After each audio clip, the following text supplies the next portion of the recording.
Hey everyone, today we talk LangSmith, the end-to-end production LLM application tool leading the way in LLM ops.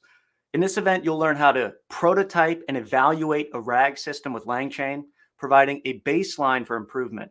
From there, we'll see how LangChain and LangSmith can be used to improve LLM applications in production. We'll see lots of features, lots of tools. We'll cover the core ideas, and we're going to go ahead and really get into it soon today.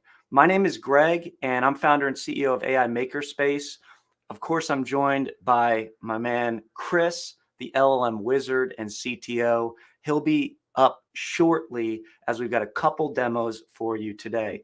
Thanks for taking the time to join us. If you've got questions along the way, go ahead and get those into Slido and upvote your favorites. We'll have time for Q&A at the end of the event. All right, let's go ahead and jump right in. We've got an hour together, and to learn LangSmith, we're learning basically everything all at once. So let's align our aim for the day. And as we always do, by the end of this session, you will understand how to baseline RAG applications with evaluation and end-to-end testing. You'll see how to improve RAG applications through quantitative metrics and through leveraging human feedback, developer feedback, and annotations within LangSmith. We'll get sort of a broad overview of exactly what the space looks like and exactly what we can do today sort of at the edge of production LLM applications. We're going to break this up into two key areas. The first one is more of that AI engineering, that prototyping. And as we dig into that, we'll realize that once we have something deployed to production, it's now time to do a little searching and researching, do a little data science to take it to the next level. This is where we believe the data scientist of the future is really going to have a lot of important work to do. Once we get those applications into production, then it's time to optimize them. Then it's time to get data-centric and look at the data science. We're going to focus first on AI engineering, and what lies at the center are these infrastructure tools like LangChain. What they're doing fundamentally is they're helping us to combine LLM applications with other sources of computation and knowledge. We've seen LangChain sort of emerge over the past 6 months since their Series A, over the past 8 months, and really start to dial in exactly what they're all about. We saw just a few months back, they're talking about being data aware, connecting to other sources of data and knowledge, as we've heard, and moving more towards these agentic reasoning applications as well. More recently, we see that they move from this sort of data-aware language to this context-aware language. In the age of RAG, this makes a lot of sense. And then simplifying to sort of talk about reasoning, machines, and applications. This is another core tenet of what LangChain is all about today. Interestingly, if you joined us last week, we walked through this diagram to teach you about LangServe. Today, we've seen some updates just in the last week. We've seen some key updates to this diagram, including the playground, including talking about now this LangChain core in LCEL, the LangChain expression language, and also looking at the community piece, which we assume is going to be the open source pieces that remain free and open in LangChain. We also see this nice cognitive reasoning, cognitive architectures, sort of templates and LangChain chains. We're interested to see how that continues to evolve. So hopefully you'll get a feel for the big picture of this today, and we've got lots of resources to help you dig into the details. So we're going to move quickly through each of the core component pieces to make sure we can get to LangSmith today. LCEL is the core language that allows us to build and deploy both in LangServe and in LangSmith. It really connects well to the tracing and monitoring functionality that can help us with debugging in terms of LangSmith. That's going to be our key focus for today. And when we talk about models and prompt templates and really engaging in a chat style way with a chat style model, we want to make sure that we understand that we're setting up these templates to leverage that system, user, and assistant message schema that is sort of one-to-one. when we go to system, human, and AI message in LangChain. We've talked about this a lot before. We're going to keep it simple today using OpenAI and LangChain, and it should be pretty straightforward exactly what we're doing as we set up our models and chat templates. Of course, we're doing a RAG system today, so we need to make sure that we're building in each of these component pieces along the way. We're not going to really deep dive each of these pieces as we have in the past, but we are going to remind you that RAG is all about finding references, adding those references to the prompt, improving your generations based on the references that you find. So when we ask a question, we go and we search a vector database. We set up our template so that we can take the stuff we find in the vector database that's similar to our query, stuff it into the context of the prompt, thus improving our generations. This is the basics of retrieval, and we will be setting this up as we get into our baseline. Of course, we need to chain things together. That's what LangChain is all about. And this is sort of the layer of abstraction that comes after we get the nuts and bolts and the core components really set up and ready to rock and roll. The chain is kind of the thing. It's nothing crazy. It's just allowing us to connect pieces to other pieces, models to retrieval systems, etc. And so this LangChain expression language, this really elegant piece down here, this is what we're going to be using. This is what's going to allow us to integrate very nicely into LangSmith. And of course, we're going to be chaining things together along the way. What we're going to build today is we're going to actually go and find some rich content from LangChain's blog. We're going to build a RAG flow specifically out of LangChain's blog. We're going to search LangChain for the top resources for any given question. We're going to be able to ask specific questions, and we're going to be able to get really nice generations and fact-checkable answers with references. We're going to keep it simple today in terms of models, and it's going to become clear why. But OpenAI is a great starting point for learning, and since we're learning something awfully complex, let's not add additional complexity today. We've also opted to leverage OpenAI's GPT 3.5 Turbo as our chat model today. Excuse me, and that's for good reason that we'll talk about in just 1 second. As we get into our RAG system, we want to note we are using the LangChain blog, and we are leveraging Facebook AI similarity search to build our vector store out. That's an open source tool. And finally, to get this baseline set up, we need to talk a little bit about evaluation. This evaluation process, this sort of feedback loop, allows us to then not just glue this whole RAG system together, but start to really ask the question, how can we improve this? Should we change our chunking strategy? Should we try different retrieval methods? Should we add some fine tuning? Should we augment our data in some way? We can start to ask really poignant questions to improve specific aspects of the performance. And as we talk about evaluation, it's important to understand that in a RAG system, we have the question we ask, we have the predicted answer, the result here in this slide, we have the context, the returned references, and we have the ground truth called the answer in this slide. Generally, that ground truth is best created by humans, but so often these days, we're doing the ground truth generations with the most powerful model we can find out there. Shout out to GPT-4, GPT-4 Turbo today. And since we're using GPT-4 as the ground truth generator, we're going to go ahead and leverage that GPT 3.5 for our predicted answers or results. In LangChain, we're going to leverage a evaluation metric called chain of thought QA, and it's very simple in the way that it works. The prompt template is very instructive here. You are an expert professor specialized in grading students' answers to questions. You are grading the following question, query. Here's the real answer, answer, ground truth. You are grading the following predicted answer, result. This is the prediction. Respond with correct or incorrect. We can use the LLM in this way to evaluate things automatically. Yes, evaluation is always going to come at some sort of cost. And we are going to take this to the next level in terms of the chain of thought QA, where we're going to not just instruct that you are an expert professor, but further instruct to use chain of thought reasoning. All right, now we're ready to baseline everything. We're ready to see it rock and roll in LangSmith. We've got the LangChain blog. We've got the RAG system. We're going to do it with Face and OpenAI.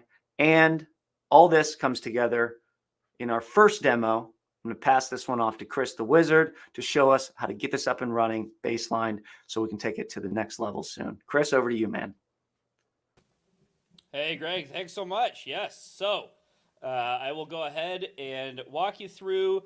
First, I'm going to walk through kind of the notebook that we have set up here, and then I'm going to walk through the LangSmith interface. So the idea is that we have this idea of, two separate entities that are working here. One is our collab, which is going to represent our application.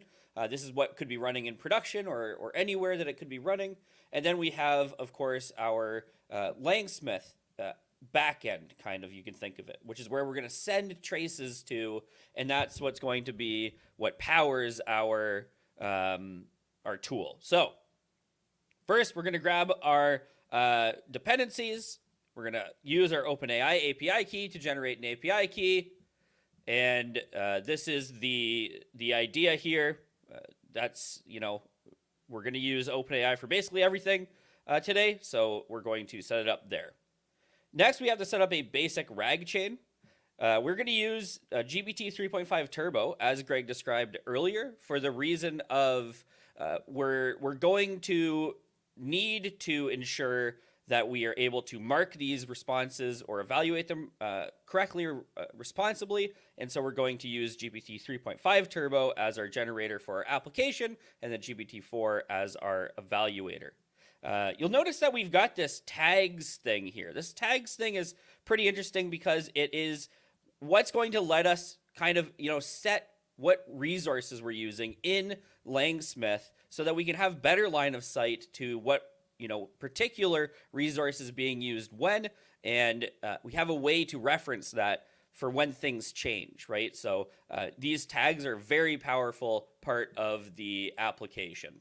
And we'll have the notebook link for you very shortly, and I'll drop it in the chat when we do. So the async bug handling, this is just necessary. We have to do this in order to do this in Colab. So this is like a processing step.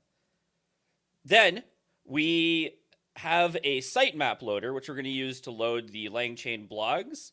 So LangChain's blog very, happily has a sitemap loader or a very robust sitemap. We're going to use that to ensure that we get all of these blogs. So there's 155 total blogs. So we're going to load those up, and then we can see that we have these sources to point us back to the original blogs, which is dope. We're going to use a recursive character text splitter. So we're just going to use a very naive splitting strategy here. There's no particular rhyme or reason for it. We know that these blogs are going to be, relatively parsable text. So we're just going to use a recursive character text splitter. This is one of the things that we could modify or play with and then determine the results through LangSmith with, which is pretty awesome. We wind up with a total of 1,100 documents, which is not so bad. We now need to embed all those documents and store them into a vector database. So we're going to go ahead and do that using the OpenAI embeddings tool. We're going to be using text embedding ADA02 in order to do this properly. We're going to use a face vector store. So face is, like Greg said, just meta. It's a great, quick, lightweight vector store. We're going to go ahead and load up all of our documents into there and embed them. And then we're going to set it up as a retriever. So now we have a retriever, we have a generator. We need to create a prompt. So we're going to create our base RAG prompt here. The basic idea here is that we just want to say, using the provided context, please answer the user question. If you don't know the answer, say you don't know. Then we're going to pass in context and a question. And then we can set up our LCEL chain finally. So we're going to use LCEL because it's well integrated with the rest of the LangSmith and LangChain ecosystem. It has a number of production benefits, but it also has a number of benefits when used with LangSmith. And so that's what we're going to do today. Our base RAG chain is our, I've added some annotations here in the notebook so you can look through it. But the idea is that we're going to retrieve our question from our input. So if you'll notice, we're calling this with this dictionary question. So we're going to grab our question, and that's going to become our question for the next step. And then we're going to grab some context, which we're going to get by passing our question into our base retriever.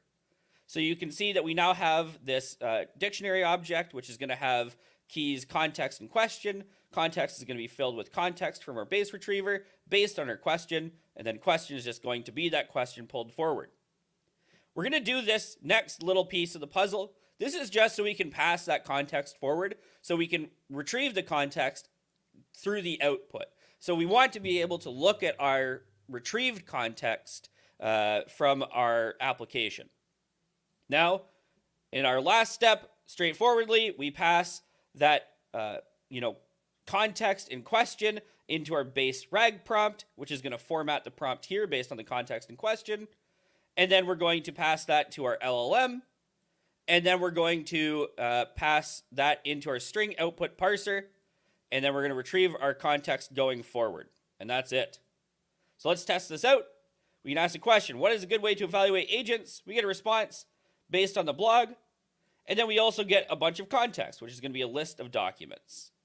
And the idea here is that we're going to have both a response and some context, which is what we need in order to ensure that we're well grounded, right? So we're grounding our responses with that context. So we want to retrieve the context. So now we have that set up. It's time to finally get into LangSmith, right? We've got our chain. Our chain's working great. We're loving our chain. And then we're going to use our LangSmith environment variables to start this process. This is all you need to do. If all you want is simple monitoring, you could stop right here, which is the power of LangSmith, right? So we're just going to set LangChain tracing v2 to true. We're going to name our project. We're going to point to the LangSmith endpoint, and that's all we have left is to actually get our LangChain API key, which we're going to get from the user. You can put this into an environment variable, set it as your secrets, whatever service you're using. And that's all we have to do.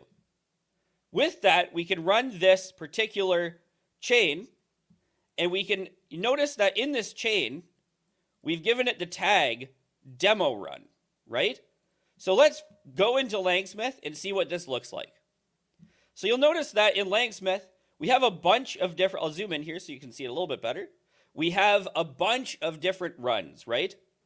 We have a bunch of different, expansions that we can do. We can click on them, but we want to look at that specific demo run that we tagged. And the way that we do that is we can go to our tags and we can check demo run. And then we can view the actual run that we just did in the tracing tool. So you'll notice that this tracing tool is, it's pretty powerful, honestly. It is an incredibly robust trace. We can expand this all the way out, and you can see all the steps involved in using LangChain. You can check to see which steps took the most time or the least time by clicking on this run stats button. We can see how many tokens we used. When we hover it, we can see how many prompt versus completion tokens we used. We can see the total time for this chain to run. This is the power of LangSmith, right? We're getting all of this kind of for free, right? We're getting this all just from setting up those environment variables and then running our actual command. That's it, right? So we have access to this whole trace out. We can see every step, what every step did. We can see our retriever steps. We can see our prompt steps, our parser steps. Everything is available to us, which is absolutely incredible. So now we're able to see kind of some of the benefits, right, of LangSmith already. You'll also notice that we have the ability to see our latencies. So this is giving us an idea of how long it's taking for our users to run their chains. We can also see, if we look at this list. We have every call that's made. We can look at just the LLM calls that are made if we wanted to. We can see a monitor of kind of, the different call counts that we have. We're just doing this over 1 day, so we're not seeing a huge difference. But if we look over 1 hour, we can see, we have these LLM calls happening, our success rate, so we can monitor health. We have our average latencies, P50, P95.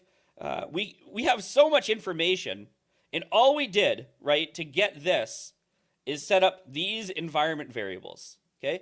But LangSmith can do so much more, so we're going to look at how much more in a second. But for right now, we're just going to look at how we would run a simple evaluation, right? Greg said we got to baseline this, so let's baseline it.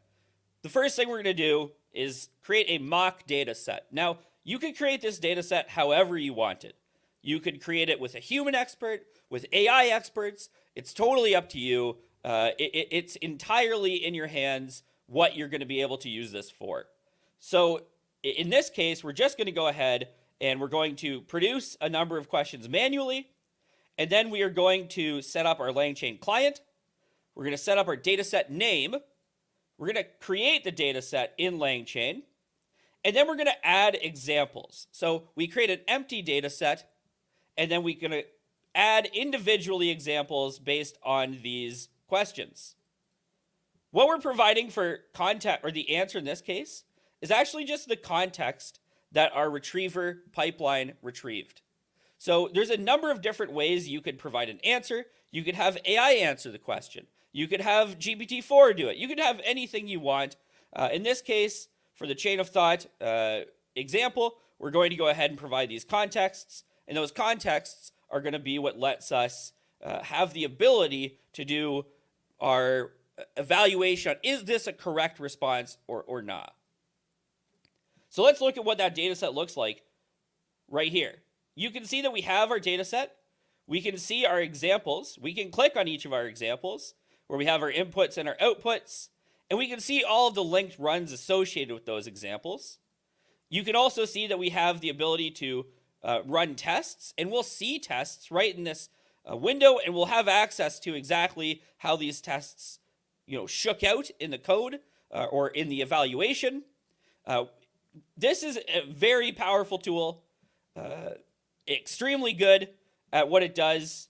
And what we're going to do is we're going to look at the first baseline that we got, which is going to be this contextual accuracy of 0.83, a helpfulness of 0.67, and a litness of 0.83. We're going to come back to that metrics in a second, but for right now, this is the idea. We're doing pretty good, but we could be doing better. So we'll kick it back to Greg, who's going to introduce to us how we might do it better, and then we'll see how we do it in the code. Yes, Chris, there's so much in LangSmith for us to try to get a handle on that it's really kind of crazy. And, trying to really wrap all this together in one, it really truly is an end-to-end production platform. As you guys can see, just getting RAG up and running and over to LangSmith and the ability to trace it just kind of gets us started. And this is really the point of production RAG applications and production LLM applications, is that once we get them into an environment where we can actually do some improvement, it's time to really do some data science. It's time to do some LLM ops. It's time to really try to fine tune this thing in many different ways to really dial it in for our application. We've seen that this new age of the AI engineer is kind of upon us, where it doesn't take long. It doesn't take 5 months. It doesn't take 5 weeks. It doesn't even take 5 days to prototype anymore. It takes just a few hours to get a prototype up and running and into production. But then what happens once you get there? Well, that's when things start to get really interesting. And that's really where the edge of all this stuff is today. For instance, once it's there, what are we evaluating and why? We just saw Chris outline correctness and harmfulness and custom metrics like litness. We can literally, sky's the limit with eval for us. And that's not even talking about really focusing in on super specific retrieval metrics and trying to enhance our baseline retrieval and therefore get better generations. Of course, we can do fine tuning. If we have specialized language, we might want to fine tune embedding models. We might want to continue to fine tune down to the specific task our users are using our application for with the chat model that we pick up off the shelf. So it's really interesting to sort of talk about going from basic to advanced RAG. There's lots of ways to do this. Of course, the black art of chunking is always there. There's various ways to look at different indices that you can create and have different metadata filters and reasoning machines, sort of agentic thinking on top of all of those. And really, there's so many interesting things that we can do. We're going to keep it super simple today in the interest of time and introduction. We're just going to do a simple re-ranking on our retrieval system, and we're going to see how the metrics can actually go up. So if you are using LangChain, picking up an ensemble retriever is something you might want to go ahead and just try off the bat. This is the idea of really trying to take a bunch of references and then order rank them appropriately. So you can think of sort of 100 references. How do I just take the top 5 references? What does it mean to be the best reference exactly? Well, it's something like not a ton of redundant information. It's something like directly correlates to the ground truth answer. And there's many different ways to think about evaluation today, but we're going to go ahead and pick up the hybrid retrieval ensemble approach to just show you one quick example of ways to enhance RAG. That's going to allow us to take a closer look also at and open up some time for us to take a closer look at annotation and feedback. You kind of got some of that from Chris's demo already, but here's the big idea, right? Is in order to align these things with not just humans, but specifically our users, our customers, people who are using our product, that's who we really want to align these things with. And feedback can be as simple as like thumbs up, thumbs down, RLHF status, but it can also be much more complex. You imagine that the data scientist of the future almost has to be a UX person as well, almost has to really be engaging the user for those additional pieces of feedback, especially early in the product development lifecycle, where you're really getting this dialed in with early adopters and visionaries. You as the developer are going to do this on your own in LangSmith at first. And this is where some of these feedback tools and annotation tools come in, because although you can sort of get that thumbs up, thumbs down, oftentimes you want to just sort of make notes that you can come back to later, and you can think about as you continue to curate data sets for the future. So for instance, if you're seeing something that isn't quite right, doesn't quite align, you may want to go back and you may want to modify that data set, modify that vector database full of your information in some way to really enhance the retrieval process. And yes, probably improve some metrics, but qualitatively make the output better for your users. Because remember, as we build LLM applications, we want to prompt engineer as far as we can. We want to get it into deployment as quick as possible. Often we're moving from prompt engineering to question answering, aka RAG, to fine tuning. And as we're sort of providing annotations and feedback on the way people are interacting with our application, we can start to imagine ways to improve our prompting, right? We can improve our instructions. Whether it's zero shot, we can give additional examples of specific things that might show up in the future, one shot, two shot, few shot. And of course, as we get more and more and more and more and more examples that we're collecting along the way, we might realize that actually the way people are using this isn't in sort of a generic LLM way. It's solving one super specific task that we didn't really see from the outset. And so as we move along this sort of dimension of more and more examples, we ultimately get back to fine tuning. And so we can control for uncertainty and optimize that user experience through prompt engineering. We can use metrics like harmfulness and helpfulness directly built in to LangSmith now. And of course, we can use that reinforcement learning type of approach directly as developers or working with our users to make those guardrails even better. As we think about the model behavior, we want it to be more and more constrained over time, more and more dialed in over time, more and more useful for that specific thing we're doing with our users.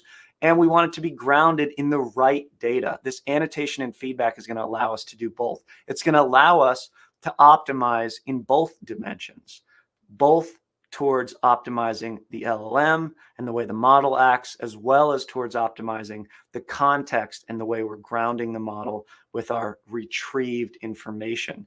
Because it is a meandering road to optimize these specific types of applications, right? We'll prompt, we'll use one shot, two shot, few shot. We might do some RAG, we might do some fine tuning.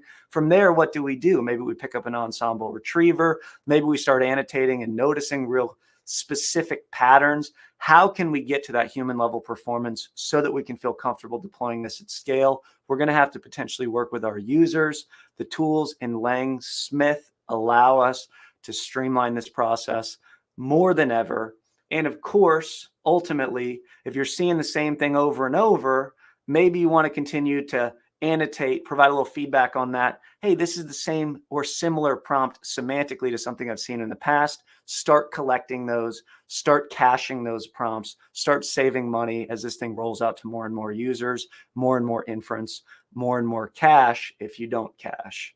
And then as we get to fine tuning, we're talking about cheaper models, running inference on more quick, easy to deal with models. And that's just going to be better for business overall. So it's all about improving the system once we're in production. And to sort of show exactly how this works, we're going to go back to Chris for this improving RAG demo, where he's going to do a deeper dive on some of the things we've already talked about today and show exactly how you can take your RAG system to the next level. Chris, back to you, man. Heck yeah. Thank you, Greg. Okay, so we're going to touch on a couple things here. First of all, we're going to touch on re-ranking. So what is re-ranking? How do we do it? Why do we care? Well, re-ranking is basically a way to cast a wide net and then, pare it down. So the idea is that with re-ranking, we're going to be able to, take a large set of potentially relevant documents and then trim it down to the most likely relevant documents. So we're going to use Cohere's re-ranking to do this. We're also going to test this kind of claim made by Cohere, improve search performance with a single line of code. We're going to see if this is really true. And so we're going to first set up our base retriever. We're going to use the same retriever we did before. So this is our face vector store. The only thing we're going to change is that we're going to increase to 10 relevant documents. So instead of having the base, 3 or 2, we're just going to use 10, which is pretty big. And then we're going to use this re-ranking tool to re-rank those results into the most relevant results. So that's the idea here, right? We're going to spend more resources, computationally speaking, in order to do this, right? So in order to improve our results. Now, we're going to recreate our chain using exactly the same chain we did before. The only thing we've changed is we're using the re-rank retriever. I removed the annotations, so if it's easier for you to understand or interpret, that should be helpful. And the idea is that we have this tag where we're going to include a tag on this chain called Cohere re-rank, so we can keep it straight in our heads and in the code and in LangSmith. And now we're going to do this, this kind of more robust evaluation set. So you'll notice we're still doing this chain of thought QA to check the veracity of our answers. We're still doing this harmfulness detection, but we've also added these few different labeled criteria. The first one is helpfulness, which is going to determine if it's helpfulness, taking into account the correct reference answer. Then we're going to see if it is lit. Is this submission lit, dope, or cool? This is obviously like a playful example, but the idea is that you can create these custom metrics. You can create them in even more robust fashion if you wanted to. The idea is you can create your own custom metrics that help you understand things about the responses in a way that might be more aligned with how a human might think about if a response is good or bad. Again, this is a playful kind of thing, but it is important. You'll notice that in all of these, I have this prediction key response, right? So we see this in literally every one of these. This is because my chain will return two distinct objects. My chain will return both a response and a context. So when we want to have our criteria, we want to compare that to whatever base answers we have. We need to key it to a particular response. And so that's what we're going to use a response for. We could get very fancy with this and use it to compare our contexts and all kinds of other things with custom valuation metrics. But for now, the idea is we have to address our actual response. But the way to do that is fairly straightforward, which is dope. We're going to also have our 3 additional metrics. These are out of the box from LangChain, which is conciseness, coherence, and relevance. These are going to help us understand how concise, coherent, and relevant our responses are to the particular user's query. And now we can run the eval. So first of all, we have our kind of base chain in which we have this ability to understand, we have a decent accuracy, no harmfulness, which is great. We have some okay helpfulness, some middling conciseness and litness and all this other stuff. Okay, that's nice. That's great. And then how does the re-ranker perform in the same thing, right? So we have the same set of results, and we find that for the most part, they're well aligned. They're within the same kind of range. We get a little bit better on helpfulness for our re-ranker, and we can look at this in our data sets as well. And we can look at the actual responses. We can see here that our contextual accuracy is 0.83, our coherence is very high. We have no harmfulness, we have some helpfulness, litness is okay. And we can actually compare this to runs that we did with the other tool, right? With the other chain. So we can do a side-by-side comparison of them in order to determine kind of, the quality or reasonability of the response. So we see here for the most part that these are well aligned, but our chain in terms of the re-ranker is actually quite a bit more lit. And you'll notice that it's quite a bit more lit for very little inference gain, or latency gain, right? So the essential idea here is that we have created a much more lit chain, with very little improvements made to the chain thanks to Cohere's re-ranker. So their claim makes search better, with a single line of code. If you're talking about litness, surely we've shown that right here. But the idea is that we can look at these results and we can think about them in terms of, what are we failing on? Now, one of the things that you might notice is that the latency is a little bit higher on our actual chain with the re-ranker. And so we can look at our responses, right? We can kind of use our responses to determine how or why that happened, and we can look at the whole chain as a whole to see what happened here, right? Or where did this fall down? How did this how did this work out to be so much more high latency than some of the other responses, right? So if we look at this like 24 total thing here, we can see that we have this particular evaluation took quite a bit longer. Okay, that's dope. If we look at the these lower kind of instances, we can see that this was incredibly quick, and we have the ability to debug and trace through everything that's in our LangSmith application very straightforwardly, right? And this is what's going to be what lets us take this kind of to the next level. So say we wanted to address this particular run, right? So we look at the results. We say, okay, it's coherent. It's not harmful. It took 6.5 seconds though. Maybe that's a bit long. Oh, this one took 10.74 seconds. Let's look at this one, right?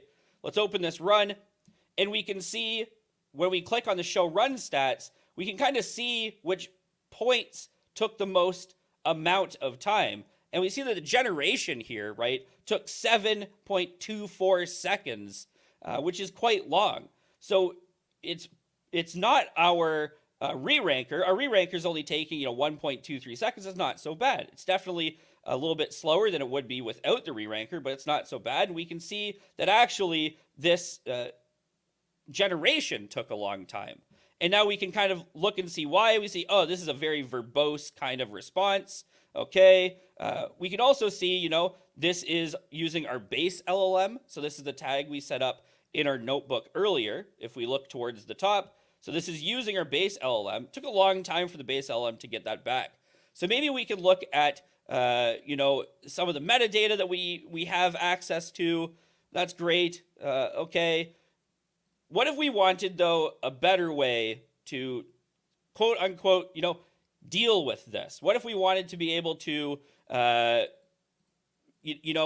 take this run and then learn something from it and improve it potentially, right? And the way that we can do that is we can actually use our annotation queues to do that. Now, our annotation queues are going to be something we can use to metricize or understand our responses outside of, I'm just going to zoom out a little bit. The text might be a little bit less readable. I'm very sorry, but just to make this fit the screen better.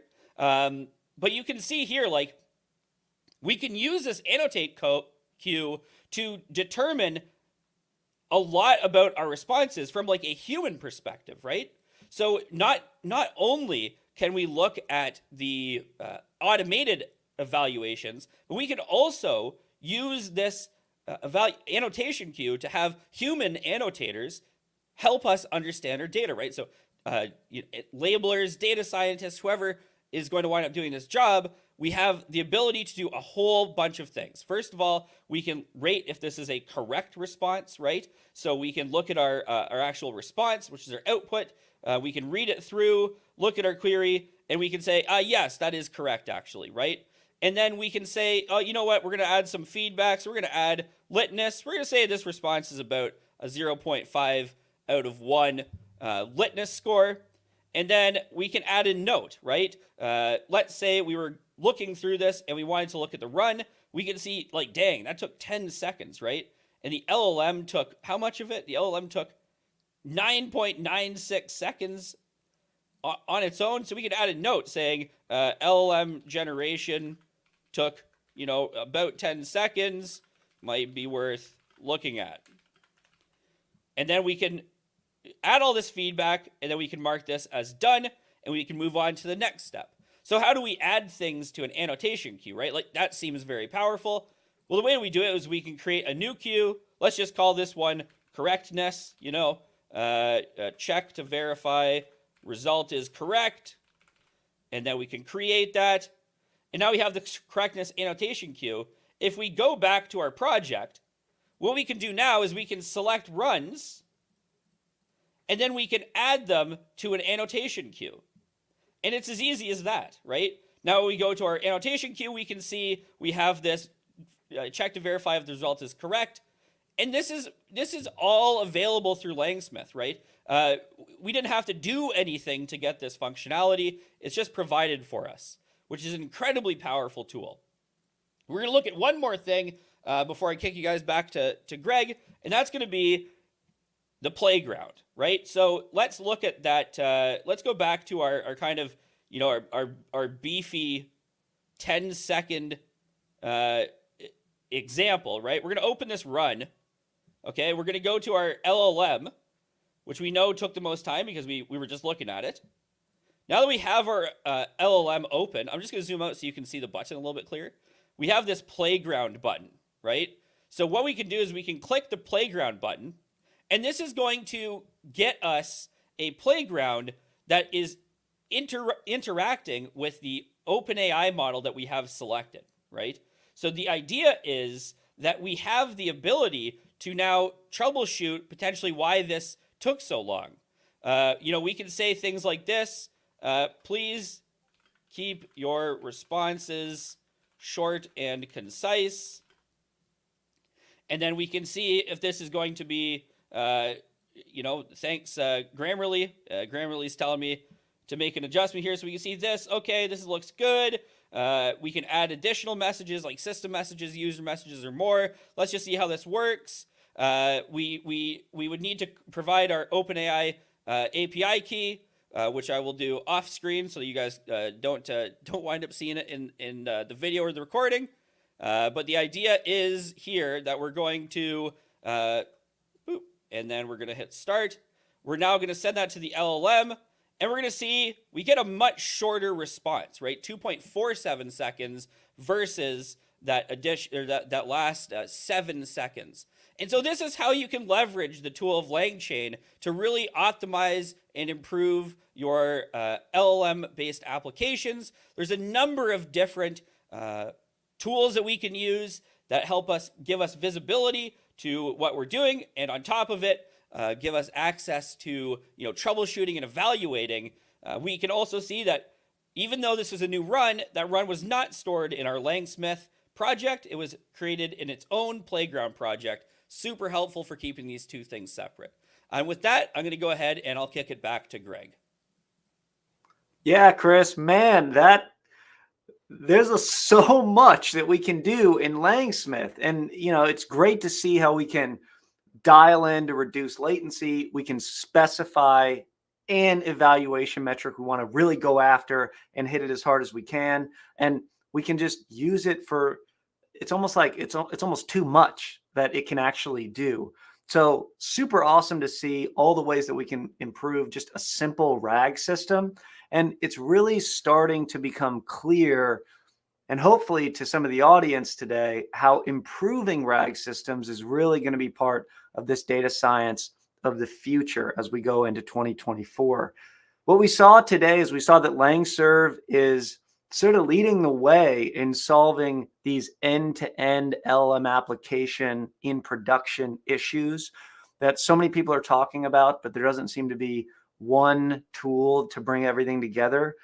This streamlining of improvements, it spans the entire spectrum of prototyping, because once we're in production, we might want to improve prompt engineering. We might want to improve the specific aspects of RAG, whether it be retrieval or generation. And of course, we may want to eventually move towards fine-tuning our LLM or embedding model. But that baseline is so key. If the baseline is 10 seconds, or if the baseline is 0.5 correctness, we want to make sure that we can move those numbers up or down depending on our targets. So interesting to see how LLMs act as evaluators through simple prompting, whether we're prompting them for correctness or a made-up metric, like how dope it is or how lit something is. This baseline evaluation is going to be highly dependent on your scenario and what you value in your company or for your application. So we're really looking forward to seeing what you guys build, ship, and share with LangSmith. It is still in beta, so as it comes out and as it gets rolled out, more and more people will start using it. Today, you can sign up to get access to it, just like Chris has, and start using it today to take your LM applications to the next level, though. And with that, we're going to go ahead and go to Q&A. I'd love if you guys would go ahead and kind of let us know what questions you do have. It looks like we're light on questions today, and that's probably because we covered so much, Chris, in such a short period of time.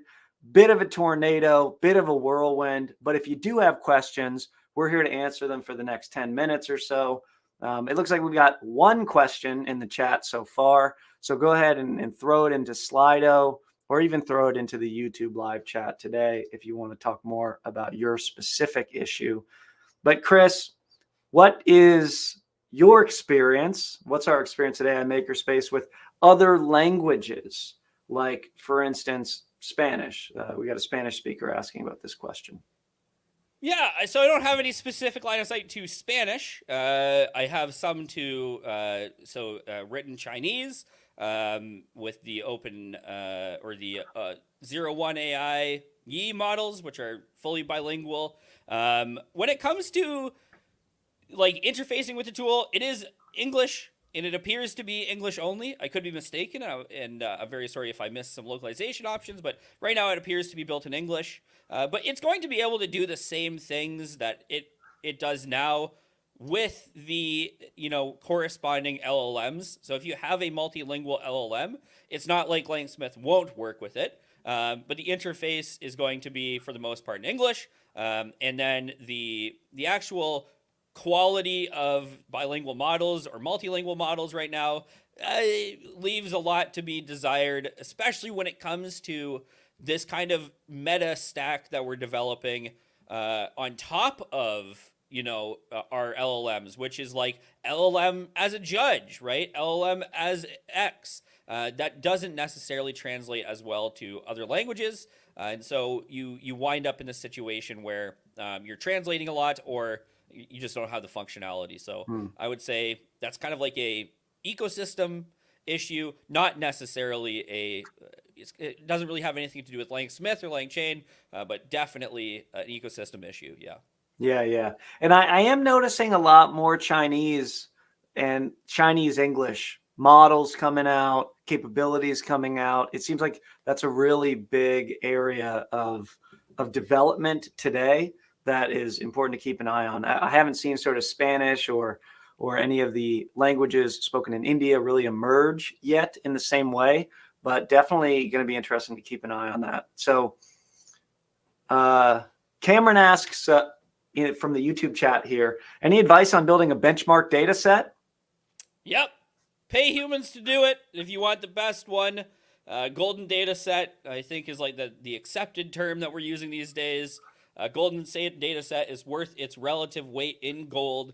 Getting experts to annotate and develop really good data sets for evaluation and benchmarking is going to be your best bet. Second best bet is things like if the domain is compatible, LLM or synthetically created data sets are pretty good. They're definitely much cheaper and much easier to produce. And so maybe that volume might counteract, the expert cost. But if you want like the best data set, humans are still the go-to.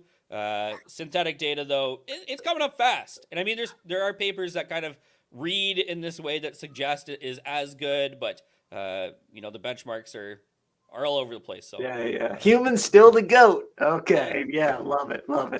That's what we like to hear here at AI Makerspace. Yeah. So I want to go ahead and go to Vinesh Iyer, who asks, how does this compare to like WAN-B and TrueEra's TrueLens? Are they along the same space trying to solve the same problem, or is there something fundamentally different here? I mean, the only fundamental difference is the deep integration with LangChain for LangSmith. Otherwise, they are trying to solve similar problems, right? This idea of visibility monitoring, and now moving towards the observability space, moving towards this idea of actionable intelligence, or intelligence that you can automatically action. So it is the case that they're solving similar things or similar problems in similar ways. They do have their places. If you're in the LangChain ecosystem, you have access to LangSmith, I would recommend using the tool. In terms of the rest of it, it's just going to be a preference thing and which features line up best for you. So like LangSmith's evaluation is pretty clean and simple to use. WAN-B, Phoenix Arise kind of tooling, the evaluation is less out of the box, less canned, and so that might be a benefit for you. But you can integrate like Ragus with any of them, or whatever Stanford renamed Ragus to when they did their recent paper. You can use that as well. So, but the idea is they're solving the same problem in pretty similar ways. Yeah. And there's a lot of monitoring platforms coming out all the time, right? I mean, it's like everybody's got sort of some new flashier, similar way. I mean, it's fundamentally the same problem though. Yeah. So we got a question. I like this question a lot. Is it possible to evaluate, say, correctness or groundedness before issuing an answer to avoid unwanted hallucinations? When you ask the question possible, when it comes to LLMs, the answer is always probably, or yes in this case. I mean, one of the metrics we looked at in LangSmith was latency, right? So the idea of that these requests take some amount of time, and the evaluation is going to take more time than the initial request. At least as much time as the initial request, likely more. And so the idea is, yes, you can do that, and perhaps even you should do that, but there is going to be a latency hit that you have to do that. There are platforms or tools like guardrails or like guidance that can help sit in that loop better. There are also API services that can do this. But yes, you could do like a harmfulness pass. What we'd really want to do in terms of like correctness, groundedness is perhaps build a classifier that was lightweight and robust that would sit in that loop for us in order to have the least amount of latency. There's also kind of a interesting push-pull where we want to stream responses, but if we're streaming a response, we don't have the full response to necessarily check for the complete harmfulness or correctness. There's a lot of moving parts here, but yes, it is possible. Perhaps not completely feasible right now through these kinds of tools, but there are others that are looking to accomplish that exact task. Yeah. And besides, what do you even tell the user as you're doing this, or even as you say, "Oh no, I don't want to output that." You just have the "I am thinking," beeping thing up there, something like that. I need a little time to think. That would be hilarious. So, Ruben asks, "Is this replacing the Ragus library? What's the deal?" Yeah. Kind of though. So Ragus is a very good tool, but it's kind of like a collection of good ideas. Those ideas are not unique or new, and so LangSmith is going to help you use Ragus-like evaluation. It does not, though, completely replace Ragus if you mean specifically Ragus metrics, the way that Ragus has implemented them, right? It's going to be able to do the same things and achieve the same goals using, their own implementation, but it is not literally going to call like the Ragus library tools. And so if you have like an affinity for those, or they work a particular way that you enjoy, this is not going to replace Ragus. It also works well with tools like Ragus, right? We can define our own evaluation metrics, our own custom evaluation metrics, and we could just, tuck away a little Ragus assessment in there in order to get those scores as well. So there's a number of ways that we can integrate and use them together, but for the most part, I would think of this as a replacement generally for Ragus, plus a bunch of other stuff, even if it's not specifically replacing like every single API call from Ragus. Yeah. And like when I was looking at the eval metrics, they're not exactly the way they're calculated and things. They're not the same, even if they're trying to measure the same thing. So it's sort of like, put as much eval on there as makes sense to try to understand the problem. And, but yeah, as a baseline, just measure something. Chris, I love this question. How much did this presentation cost? I think about like 85 cents to $1. Okay. That's pretty solid. Yeah. And that to be clear, that's with repeated reruns, and that's with kind of running through the notebook a few times to make sure that it would work for you guys well. But it was still coming under $1, so pretty reasonable. Yeah, with that sweet eval. Yeah, with the eval, and I ran the eval probably about 6 or 7 different times. Yeah. Okay, so last question that we have time for today. Can we set up thresholds and alerts, like for latency, for instance, to trigger ops team actions? Okay, the answer is you can build a system that will do this. As of right now, I do not believe that LangChain supports this directly out of the box, but you can, through the LangSmith client API, you can build a system that would do this. So that would look for what's my P50 latency in the last 3 hours, and if it exceeds some threshold, run a job, right? So you can absolutely build a system that does this because they expose all these metrics through the API. I don't think, through the client SDK. I don't think that there's any specific automated triggering that's built into LangSmith. At least I haven't found it or read about it in their docs. But you can absolutely build this yourself pretty straightforwardly. You just have to retrieve the metrics that you care about, in the time frame you care about, and then we're if else and from there. So nice. And that addresses Pano's API question as well. We're going to go ahead and collect any remaining questions and try to get some posts out next week on LinkedIn to answer them. So thanks everybody for your participation today. Thanks, Chris, for joining us for Q&A, showing us how LangSmith is done. All right, everybody, that is pretty much a wrap for today. Thanks for joining us. This event has been brought to you by AI Makerspace. And of course, if you want to go deeper on LangChain, on LangSmith, we've got an upcoming cohort in 2023 for LLM operations. This is going to be our 4th cohort, and we're really dialing in the way that this thing comes together in just 4 weeks to give you the broad picture of everything you need to build, ship, and share production LLM applications. From LangChain to Llama Index to WAN-B to LangSmith and even more.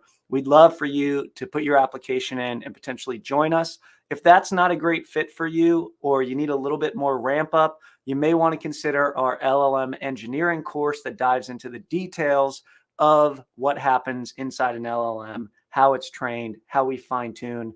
That class is contained completely within the Google Colab notebook and doesn't require putting together a lot of different Lego blocks. That one launches January 9th. And if you're interested, that'll be cohort 2. And it's been going super well so far. If you have any questions, feel free to reach out to us anytime. Greg at AI Makerspace, Chris at AIMakerspace.io.